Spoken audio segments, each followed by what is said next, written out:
ويلكم يا شباب. لو اول مره تشوفوا القناه ما تنسوش تعملوا لايك للفيديو وسبسكرايب للقناه. وانا مريم عشان نسيت اقولها في اول فيديو.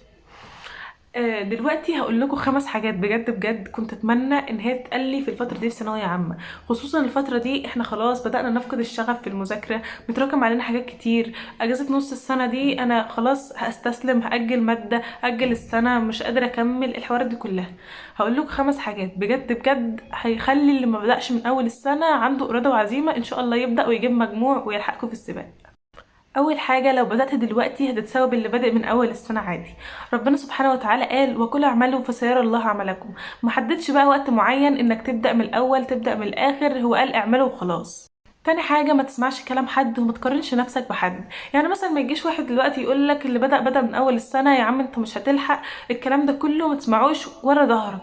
انت بس في طريقك بس وكمل لوحدك، ليك طريق لوحدك غير اللي بدأ من اول السنة، وان شاء الله ربنا يكبر بخاطرك. تالت حاجة، اعمل اللي عليك وهات اخرك عشان تفرح اهلك اخر السنة وتفرح وما تندمش. طب وانا ما بدأتش من اول السنة اجيب اخر ايه؟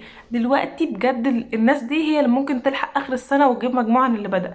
ليه بقى؟ انت حرفيا لسه ما ذاكرتش حاجة، لسه طاقتك ما خلصتش، لسه بتبدأ السباق عادي. فحرفيا لو بدأت دلوقتي وبدأت بقى تشد على نفسك وتذاكر وتقلل نوم وتسيب سوشيال ميديا والحاجات دي كلها، فتلحق وهتجيب مجموع. لان لسه في مراجعة في ثانوية عامة، حرفيا المراجعة دي هتلم لك على المنهج كله مع المذاكرة اللي هتذاكرها دلوقتي، صدقني هتوصل.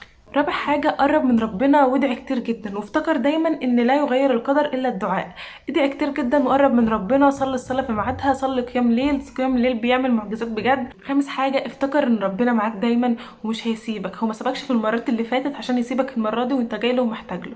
افتكر دايما وخلي عندك ثقة في ربنا عالية جدا، وقرب منه واعمل اللي عليك، وصدقني هيكبر بخاطرك وان شاء الله تفرح وتفرحوا اهلك. لو عجبك الفيديو ما تنسوش تعملوا لايك للفيديو وسبسكرايب للقناة عشان هنزل لكم الفترة الجاية ازاي تلموا المنهج في الاسبوعين دول، كل المواد ان شاء الله ماده ماده. وهقول لكم ازاي تذاكروا المواد وازاي تعملوا ايه في المراجعه النهائيه وافضل كتب مراجعه. كل الحاجات دي كلها اقول لكم عليها. ما تنسوش بقى تعملوا لايك وتابعوني كده وفرحوني بقى، اكتب لكم كومنتات كده وظبطوني.